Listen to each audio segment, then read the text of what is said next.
Hi అండి. నిన్నటి episode చూసే ఉంటారనుకుంటున్నాను. ఆ ఎపిసోడ్ పైన మీ అభిప్రాయం ఏందో కామెంట్ చేయండి. అదేవిధంగా నేను తనుజ కోసం అంటే తనుజ స్పెషల్ వీడియో చేశాను. తనుజ పైన ఒక స్పెషల్ వీడియో చేశాను. నా ఛానల్లో ఉంది. చూడని వాళ్ళంటే చూడండి. చాలా వైరల్ అయింది. తనుజ ఫ్యాన్స్కి అయితే ఖచ్చితంగా నచ్చుతుంది. న్యూట్రల్ ఆడియన్స్గా కూడా నచ్చుతుంది. మిగతా తనుజ హేటర్స్కి అయితే అస్సలు నచ్చదు. అదేవిధంగా నిన్నటి ఎపిసోడ్లో తనుజకు అన్యాయం జరిగింది అనుకునే వాళ్ళైతే కామెంట్ చేయండి. ఏ విధంగా జరిగింది అనేది నేను ఈ వీడియోలో చెప్తాను. అదేవిధంగా తనుజకు బిగ్ బాస్ పిఆర్గా మారిండు అనుకునే వాళ్ళు ఉన్నా కూడా కామెంట్ చేయండి. మరి ఈరోజు అంటే 9th వీకు నామినేషన్స్ ప్రాసెస్ జరుగుతాయి కదా. 9th వీక్లో ఎంతమంది నామినేట్ అయ్యారు, ఎవరెవరికి మధ్య గొడవలు జరిగాయి, దివ్యకి ఎలాంటి పవర్ వచ్చింది, దివ్య ఎవరు నామినేషన్ చేసింది, ఈరోజు ఏం జరగబోతుంది అనే దాని గురించి కూడా మాట్లాడుకుందాం. మాట్లాడుకోబోయే ముందు నా ఛానల్ ఎవరు చూసినా ప్లీజ్ దయచేసి ఒక లైక్ చేయండి ప్లీజ్ లైక్ చేయండి. ఛానల్ సబ్స్క్రైబ్ కూడా చేసుకోండి. ఇప్పుడు నిన్నటి ఎపిసోడ్లో 2-3 ముక్కలే మాట్లాడుకుంది, ఎక్కువ వద్దు. నిన్నటి ఎపిసోడ్లో చాలామంది కనిపించవచ్చు. ఎందుకంటే సాటర్డే ఎపిసోడ్లో అందరినీ క్లాస్ వీకెండ్ తనుజన్ ఒక్కదాన్నే చివరి ఎండింగ్లో ఎడిటేషన్ రేషన్ మేనేజరు నీకు రేపు ఉంది, రేపు మాట్లాడుకుందా నీ గురించి చాలా వీడియోలు ఉన్నాయని చెప్పేసి అనేసి వెళ్ళిపోవడం జరిగింది అక్కడి వరకు. అది కూడా ఓపిక పట్టుకోలేక అందరూ Tanuja PR Bigg Boss team, Tanuja PR జాకేసి లేపుతాడు, తనుజకు పిఆర్గా మారినటువంటి నాగార్జున, తనుజకు పిఆర్గా మారినటువంటి బిగ్ బాస్ టీము, ఇలా ఇవన్నీ కామెంట్లు చేసుకుంటూ తమ్మెల్స్ పెట్టుకొని తనుజను ఏకి పడేస్తున్న హేటర్స్కి నేను చెప్పబోయేది ఏంటంటే, తనుజకు నిన్న ఎపిసోడ్లో అన్యాయమే జరిగింది. మీరు నమ్మినా నమ్మకపోయినా తనుజకి అన్యాయం జరిగింది అనేది నేను ఈ వీడియోలో మీకు ప్రూవ్ చేస్తాను. ఏంటంటే వీకెండ్లో గేమ్ ఆడిచ్చారు కదా, కెప్టెన్ గేమ్ ఆడిరు కదా, కెప్టెన్ టాస్క్లో తనుజకు అన్యాయం జరిగింది. రామ్ రాథోడ్ సంచాలకుగా అట్టర్ ఫ్లాప్ అయిపోయాడు. ఆ వీడియో ఎందుకు ప్లే చేయలేదు? తనుజకు అన్యాయం జరిగినట్టే కదా. క్యాప్టెను తనుజ అవ్వాలా, దివ్య అవ్వాలా? రామ్ రాథోడ్ సంచాలకుగా ఫెయిల్ అయినప్పుడు ఆ వీడియో వేసి ఎందుకు ప్లే చేయలేదు? తనుజకు పిఆర్ అయితే బిగ్ బాస్ టీము, నాగార్జున గారు తనుజకు పిఆర్ అయితే ఆ వీడియో ఎందుకు వేయలేదు? అదే రీతు చౌదరి తప్పు చేస్తే సంచాలకుగా ఆ వీడియో ప్లే చేస్తారు, డిమాండ్ పవన్ క్యాప్టెన్ పీకెత్తారు.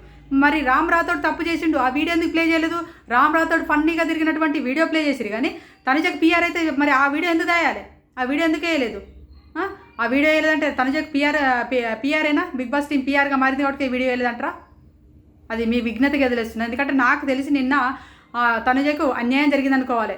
ఆ వీడియో ప్లే చేసి ఉంటే ఆడున్నటువంటి ఆ కంటెస్టెంట్స్కి అర్థమయ్యేది, అరే నిజంగానే సంజనకు కూడా అర్థమయ్యేది. సంజన ప్లాట్ఫామ్ ఎక్కలేదని సంజనకు అర్థమయ్యేది, నామినేషన్లో అందరికి పాయింట్ దొరికేది.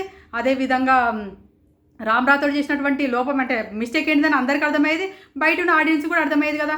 ఎందుకు రామ్ రాథోడ్కి వైపు పాజిటివ్గా ఉండిపోయిండు అనుకోవాలా, లేకపోతే తనుజకు తనుజ గురించి పాజిటివ్గా ఉన్నాడు అనుకోవాలా? మీరు ఏ విధంగా దాన్ని తీసుకుంటారో ఆ వీడియో ప్లే చేయనందుకు? ఎవరికి అన్యాయం జరిగింది ఇక్కడ? తనుజకి అన్యాయం జరిగింది. ఇక్కడ జాకేసి లేపుతా మీకు అర్థం అవ్వట్లేదా? ఫస్ట్ స్టార్టింగ్లో ఒక 3-4 వారాలు ఇమాన్యుయల్ జాకేసి లేపిండు. దాని తర్వాతకి ఫస్ట్ వీక్ నుంచి ఈ వారం అంటే 9th వీక్ వరకు అంటే 8th వీక్ వరకు కూడా మన సుమన్ శెట్టి గారికి జాకేసి లేపుతూనే ఉన్నాడు. ఇమాన్యుయల్ కంటే ఎక్కువ కామెడీ చేస్తాడా సుమన్ శెట్టి? ఇమాన్యుయల్ గారి కంటే ఎక్కువ టాస్క్లు ఆడతాడా సుమన్ శెట్టి గారు? ఇమాన్యుయల్ కంటే ఎక్కువ ఫన్ చేస్తాడా? ఇమాన్యుయల్ కంటే ఎక్కువ టాకింగ్ పవర్ ఉందా? ఇమాన్యుయల్ కంటే తోపా? ఇమాన్యుయల్ కంటే ఎక్కువ తోపా సుమన్ శెట్టి గారు ప్రపంచనం అని చెప్పేసి బయట కూర్చున్నటువంటి ఆడియన్స్ నుంచి వెళ్ళి క్లాప్స్ కొట్టించడం, భజన చేయించడం జరుగుతుంది ప్రతి వారం. సుమన్ శెట్టి గారు 300 సినిమాలు తీసిండు. ఏ గెస్ట్ వచ్చినా కూడా సుమన్ శెట్టి గారు 300 సినిమాలు తీసిండు అని చెప్పేసి అతని గురించి పొగడడం జరుగుతుంది. అక్కడ సుమన్ శెట్టి గారు కనపడతలేదా? తనుజనే కనపడుతుందా? ఎందుకు కనపడుతుంది అంటే అక్కడ ఒక అమ్మాయి కాబట్టి అరే ఇక్కడ ఉన్నటువంటి ఇమాన్యుయల్ కంటే, కళ్యాణి కంటే, భరణి గారి కంటే, మన డెమ్మన్ పవన్ కంటే ఈ అమ్మాయి ఎందుకు దూసుకెళ్తుందిరా? ఈ అమ్మాయికి ఎందుకు పాజిటివ్గా మాట్లాడుతుంది? ఎక్కడ పాజిటివ్గా మాట్లాడండు? స్టేషన్ మేనేజర్గా ఆమె ఏం మిస్టేక్ చేసింది? ఒక టోన్ ఒకటే ప్రాబ్లం అమ్మా, నీది టోన్ ఒకటే ప్రాబ్లం, నీ టోన్ తగ్గించుకో, నువ్వు టోన్ వల్లనే ఇంట్లో అవుతుంది, ముఖం ముడుచుకొని కూర్చోకు, బుంగమూతి పెట్టుకొని కూర్చోకు, నువ్వు ఇలా ఉండడం వల్లనే అందరికి ప్రాబ్లం అవుతుంది అని చెప్పి అన్నాడు. దానికోసం గట్టి కసురుకొని గేట్లు తీసి బయటికి పంపించాలా? గేట్లు తీసి బయటికి వచ్చి పంపించేంత తప్పు చేసిందా తనుజ? ఇంకే విధంగా కోపాడాలి తనుజను? మీరే చెప్పండి.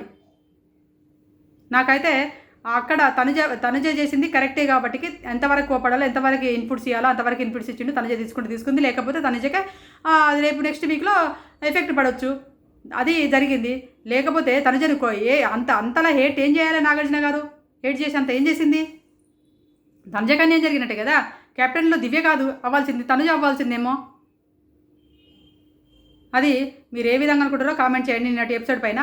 నెక్స్ట్ అదేవిధంగా ఈరోజు వచ్చేసి మనకి అంటే సేఫ్ గేమర్గా భరణి పేరైతే భరణి గారి పేరు ముద్ర పడిపోయింది. సేఫ్ గేమర్ అని ముద్ర పడిపోయింది. అక్కడ మరి భరణి గారు ఈ వారం ఎట్లా ఆడుతాడు, ఈ వారం కూడా సేఫ్ గేమ్ ఆడుతున్నా, మరి ఏం ఆడుతున్నాడో, ఏమైనా ప్రభంజనం సృష్టిస్తాడా ఏందో చూద్దాము. ఎందుకంటే ఈ వారం వచ్చేసి నామినేషన్స్ నైన్త్ వీక్లో నామినేషన్స్ అనేది 8 మంది నామినేషన్లకు వచ్చారు. 8 మందిలో తనుజకు భరణికి పెద్ద గొడవైంది. దాని తర్వాత ఇమానియల్కి తనుజకు కూడా పెద్ద గొడవైంది. దివ్యకి తనుజకు కూడా గొడవైంది. అందరూ తనుజ పైన పడి ఏడవడం తప్ప ఇంకా చేసేదేం లేదు హౌస్లో అని అందరికి అర్థమైంది. ఎందుకు అర్థమైందంటే ఇక్కడ వచ్చేసి ఇమాన్యుయల్ అనే పర్సను బయట ఏం జరుగుతుంది, వచ్చిన ఆడియన్స్ ఏం ఇన్పుట్స్ వచ్చినా ఆయనకి ఎరికే, కళ్యాణ్కి ఎరికే, శ్రీజ వచ్చి చెప్పింది బయట ఇన్పుట్స్ వచ్చినాయి, కళ్యాణ్కి ఎరికే, హౌస్లో ఉన్న ప్రతి ఒక్కరికి వెళ్తే ఎరికే, వైల్డ్ కార్డ్స్ కూడా ఎరికే. ఎందుకంటే వాళ్ళు బయట నుంచి చూసారు కదా, తనుజకి టాప్ ఓటింగ్ పడుతుంది వాళ్ళకి ఎరికే కదా. అందరికీ హౌస్లో ఉన్న ప్రతి ఒక్కరికి టార్గెట్గానే తనుజ ఉన్నది. ఏ రకంగానైనా ఆమె టార్గెట్ పెట్టుకొని ఏ రకంగానైనా హేట్ చేయడానికి ట్రై చేస్తూనే ఉంటారు. సందు దొరికితే చాలు ఆమెను ఎక్కడ దించాలా అని చూసే వాళ్ళే ఎక్కువగా ఉంటారు. అదేవిధంగా ఇక మొత్తం 8 మంది నామినేషన్లోకి వచ్చారు. 8 మందిలో మాత్రం పెద్ద గొడవలు మాత్రం 2 జరిగినాయి. ఆ గొడవలు ఏంటి అంటే భరణి గారికి తనుజకి జరిగింది, అదేవిధంగా ఇమాన్యుయల్కి తనుజకి జరిగింది. నెక్స్ట్ నామినేషన్లోకి ఎవరెవరు వచ్చారు, అసలు ఈ వారం ఎవరు ఎలిమినేషన్ అవుతారో డైరెక్ట్ చెప్పడం అయితే సాధ్యమవుతుంది. ఎందుకంటే ఇక్కడ మనం ఓటింగ్లో లీస్ట్లో ఉన్నటువంటి పర్సన్ నామినేషన్లకు రావడం అనేది వాళ్ళ దురదృష్టం అని చెప్పుకోవచ్చు. వాళ్ళు ఎవరో కూడా మాట్లాడుకుందాం. ఇమాన్యుయల్ ఫస్ట్ వచ్చేసి ఇమాన్యుయల్, భరణి, సుమన్ శెట్టి, కళ్యాణ్, తనుజ, సంజన, రామ్ రాథోడ్, శ్రీనివాస్ సాయి వీళ్ళు 8 మంది నామినేషన్లకు వచ్చారు. ఈ 8 మందిలో రామ్ రాథోడ్కి శ్రీనివాస్ సాయికే డేంజర్ ఎక్కువగా బెల్స్ మోగుతున్నాయి. డబల్ ఎలిమినేషన్ అయితే వీళ్ళిద్దరూ, సంజన గారు కూడా, ఈ ముగ్గురు డబల్ ఎలిమినేషన్ అయితే ఈ ముగ్గురు డేంజర్ జోన్లో ఉన్నట్టే. ఈ ముగ్గురు ఇట్లా ఎవరైనా ఇద్దరు పోవచ్చు, ఖచ్చితంగా ఇద్దరు ఎలిమినేషన్ అయ్యే అవకాశాలు అయితే పుష్కలంగా కనపడుతున్నాయి. ప్రతి వారం అంటే 8 వారాల నుంచి వెళ్ళి కూడా నామినేషన్లోకి రానటువంటి కంటెస్టెంట్ ఎవరున్నారంటే హౌస్లో ఇమాన్యుయల్ అనే పర్సన్ ఈ వారం నామినేషన్లోకి రావడం జరిగింది. నామినేషన్లోకి వచ్చిన తర్వాత మరి ఆయనకి ఓటింగ్ ఎలా జరుగుతుంది, ఏ ప్రాసెస్ జరుగుతుందో తెలియదు, చూద్దాము. ఎందుకంటే ఇప్పుడు మనం అనుకున్నాం కదా, ఇప్పుడు అర్థమవుతుంది ఈ సీజన్లో కప్పు కొట్టే ఛాయిస్ ఎవరికి ఉంది ఎక్కువగా అనేది. ఇప్పుడు టాప్ కంటెస్టెంట్స్ తోపు అనుకుంటున్న కంటెస్టెంట్స్ 4 నామినేషన్లోకి వచ్చారు. ఒకటి సుమన్ గారు, ఇమాన్యుయల్, కళ్యాణ్, తనుజ. వీళ్ళు 4కి ప్రభంజనం అంటారు కదా. కళ్యాణ్ ఆర్మీ, సుమన్ శెట్టి ప్రభంజనం, ఇమాన్యుయల్ తోపు, మా ఇమాన్యుయల్ ప్రభంజనం, తనుజ ప్రభంజనం అంటారు కదా. వీళ్ళ 4 ఫ్యాన్స్ మరి ఇప్పుడు ఎవరు టాప్లో, ఈ 4 ఎవరిని టాప్లో పెడతారో చూద్దాం. వీళ్ళు 4 సేఫ్ అయిపోయినట్టే. వీళ్ళ 4కి ఏ డేంజర్ బెల్స్లో వీళ్ళు 4 సేఫే. వీళ్ళు నాకు తెలిసి ఈ టాప్ 5 కంటెస్టెంట్స్లలో వీళ్ళ 4 పేరు ఉంటుందని చెప్పుకోవచ్చు. అదేవిధంగా సంజన గారు ఎప్పుడు నామినేషన్లోకి వచ్చినా కూడా ఇమాన్యుయల్ నామినేషన్లకు రాలే కాబట్టి సంజన గారి ఓటింగ్ ఇమాన్యుయల్ ఓటింగ్ సంజన గారికి పడుతూనే ఉండేది. కానీ ఈ వారం సంజన గారు నామినేషన్లోకి వచ్చారు, తర్వాత ఇమాన్యుయల్ నామినేషన్కి వచ్చారు. అంటే ఆయన ఓటింగ్ ఆయనకే పడుతుంది, సంజన గారి ఓటింగు సంజన గారికే పడుతుంది. ఇప్పుడు సంజన గారికి అంత పెద్ద హై రేంజ్లో ఓటింగ్ అయితే లేదని నేను అనుకుంటున్నాను. ఆమె కూడా డేంజర్ జోన్లో ఉండే అవకాశాలు ఉన్నాయి. ఇక్కడ శ్రీనివాస్ సాయి పోయిన వారమే డేంజర్ జోన్లోకి వచ్చిండు. ఈ వారం అంతకుముందు వారం డేంజర్ జోన్లోకి వచ్చిండు, పోయిన వారం పవర్ వాడుకున్నాడు. ఈ వారం వచ్చేసి మరి నామినేషన్లోకి వచ్చిండు కదా, అతనికి ఓటింగ్ అనేది ఎక్కువ ఉండకపోవచ్చు, వైల్డ్ కార్డ్స్ కదా, అతనికి ఓటింగ్ ఎక్కువ ఉండకపోవచ్చు, ఆయనకు కూడా ఓటింగ్ తక్కువనే పడి ఉండవచ్చు అని నేను అనుకుంటున్నాను. ఆయన డేంజర్ జోన్లో ఉంటాడు. ఇక రామ్ రాథోడ్ మీకు చెప్పనవసరం లేదు. రామ్ రాథోడ్కి కావాల్సిన అందరు పర్సన్స్ హౌస్లో నామినేషన్లో ఉన్నారు. నామినేషన్లో ఉండడం వల్ల రామ్ రాథోడ్ కూడా డేంజర్ జోన్లో ఉన్నట్టే. ఆయనకు ఓటింగ్ కూడా అంత హై రేంజ్లో లేదు కాబట్టి ఆయన కూడా డేంజర్ జోన్. అంటే ఇక్కడ రామ్ రాథోడ్, శ్రీనివాస్ సాయి, సంజన గారు ఈ 3 మాత్రం డేంజర్ జోన్లో ఉన్నారు. ఇక నామినేషన్లోకి రానిది ఎవరు, ఇప్పుడు పాత కంటెస్టెంట్స్లలో రీతు చౌదరి, డెమన్ పవన్. రీతు చౌదరి ఒకవేళ తనుజకు ఫ్రెండ్ కాబట్టి తనుజకు వేస్తారా ఏరా తెలియదు, కామెంట్ చేయండి. రీతు ఫ్యాన్స్ ఎవరైనా ఉంటే ఈ వారం ఎవరికి ఓటేస్తున్నారని కామెంట్ చేయండి. అదేవిధంగా నాకు తెలిసి ఇమాన్యుయల్కి పడి ఉండొచ్చు. రీతు ఇమాన్యుయల్తో ఎక్కువ క్లోజ్ ఉంటుంది కాబట్టి ఇమాన్యుయల్ పడవచ్చు, లేకపోతే తనుజకు పడవచ్చు. రీతు ఫ్యాన్స్ అటు వేయచ్చు, ఇటు వేయచ్చు. నెక్స్ట్ వచ్చే డిమాండ్ ఫ్యాన్స్ మాత్రం కళ్యాణ్కి వేస్తారు. ఎందుకంటే ఆయన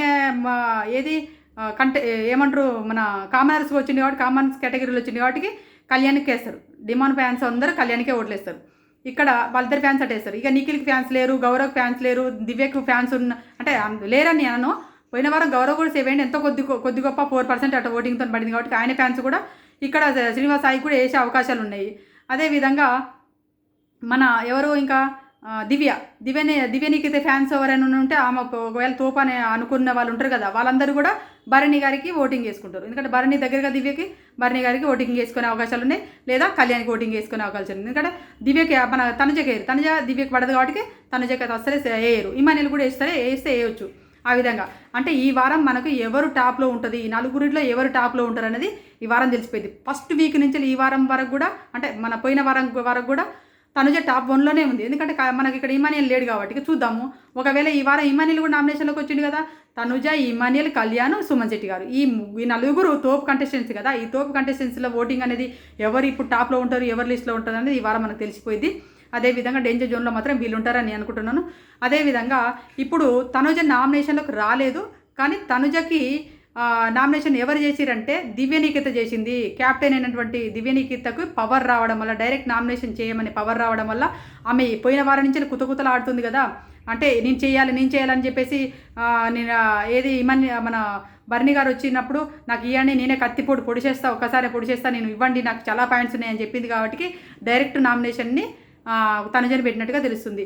ఈ వారం డైరెక్ట్ నామినేషన్ తనుజని దివ్యనికేత చేసేసింది. అందుకే దివ్యనికేత చేయడం వల్ల తనుజ నామినేషన్లోకి రావడం జరిగింది అన్నట్టు. మీరు ఈ వారం ఎవరికి ఓటేస్తున్నారు, మీ ఫ్యాన్స్కి మీరే వేస్తున్నారా, ఏమైనా ఓటింగ్ ఎవరికైనా చీల్స్తున్నారా లేదా అనేది కామెంట్ చేయండి. ఈ వారం అయితే క్రూషియల్గా చేయాల్సింది ఏంటంటే టాప్లో మీ ఫ్యాన్స్ ఎవరు అనుకుంటారో వాళ్ళని టాప్లో నిలబెట్టడానికి ఓట్లు వేయండి. వేరే వాళ్ళకి ఓట్లు వేస్తే మీ ఫ్యాన్స్ టాప్ నుంచి కింద పడిపోయే అవకాశాలు అయితే ఎక్కువ కనపడుతున్నాయి. చూద్దాం ఈ వారం ఎవరు ఎలా ఉందనేది నేను ఈవినింగ్ ఓటింగ్ అనాలిసిస్ చెప్తాను. దాంట్లో ఎవరు టాప్లో ఉన్నారో ఎవరు లిస్ట్లో ఉన్నారో చెప్తాను. ఇది ఈ వారం అప్డేట్ అండి. అంటే ఇంకా ఎవరికి మధ్య ఎలాంటి గొడవలు జరిగినాయి అనేది నేను నెక్స్ట్ వీడియోలో చెప్తాను. నేనైతే ఇంతకుముందు ఒక వీడియో చేశాను, స్పెషల్ వీడియో. తనుజ ఫ్యాన్స్కి అయితే ఖచ్చితంగా నచ్చుతుంది, ఒకసారి పోయి చూడండి. నా ఛానల్లో ఉంది, చాలా అది వైరల్ అవుతుంది, అది ఇప్పుడిప్పుడే చూడండి, చాలా బాగుంది ఆ వీడియో. నేనైతే తనుజ ఫ్యాన్స్కి అయితే నచ్చుద్ది అనుకుంటున్నాను. ఇది నా వీడియో, నా రివ్యూస్ కనుక నచ్చినందుకు ప్లీజ్ దయచేసి నా ఛానల్ సబ్స్క్రైబ్ చేసుకోండి. నాకు ఛానల్ అంటే నా వీడియోకి ఒక లైక్ చేయండి. Bye friends.